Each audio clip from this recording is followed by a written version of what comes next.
चलिए पढ़ते हैं आज की कहानी की ओर। दोस्तों, बात बहुत पुरानी है। मैं मुकेश के साथ एक लोकोमोटिव में हावड़ा की तरफ बढ़ रहा था।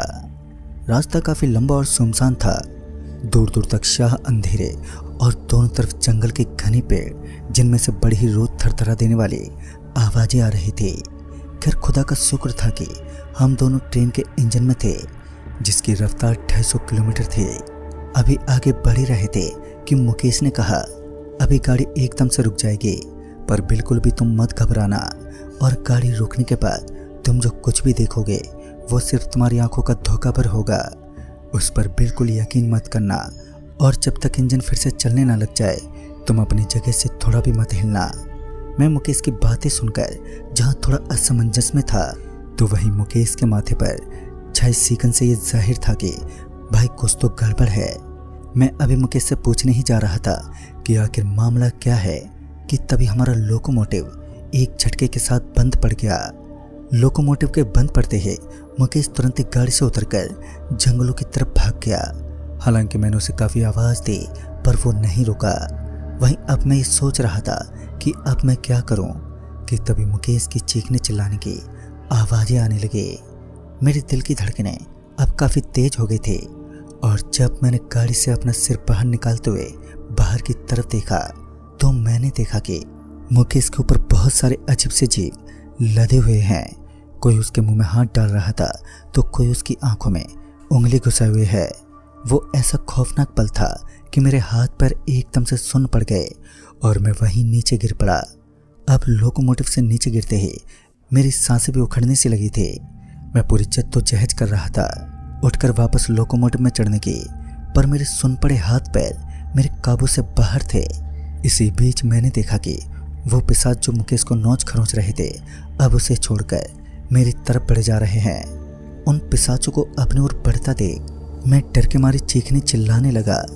अब ये तो साफ था कि अब कुछ ही देर में मेरा भी काम तमाम होने वाला था कि तभी किसी ने मेरा पैर पकड़ा और उन रेलवे पटरियों पर घसीटने लगा।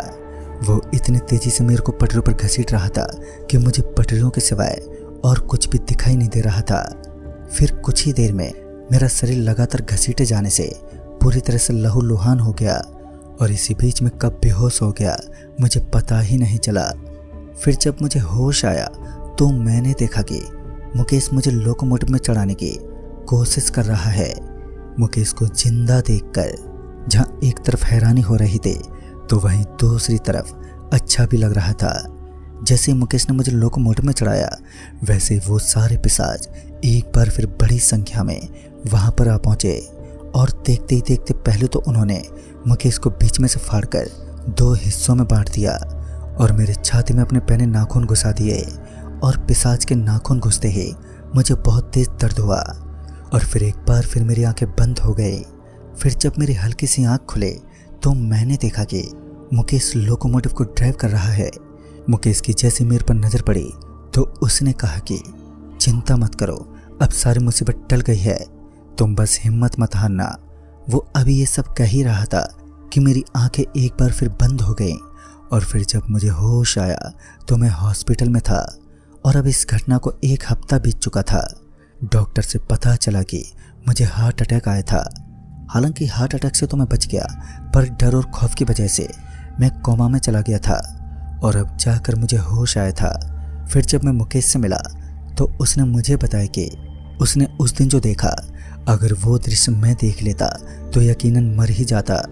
मुकेश ने जो देखा था वो कहीं ज़्यादा भयानक और दर्दनाक था। इस हादसे के बाद मैंने तो रेलवे से वो नौकरी ही छोड़ दी, पर मुकेश अभी भी वही काम कर रहा है, और अब तो उसे आदत सी हो गई है। पर मुकेश के साथ क्या हुआ था, उसने क्या देखा, इस घटना का जिक्र हम किसी और दूसरे दिन करेंगे।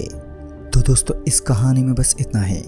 कहानी आपको पसंद आई हो तो वीडियो को लाइक शेयर जरूर करें, और साथ ही हमें कमेंट बॉक्स में ज़रूर बताएं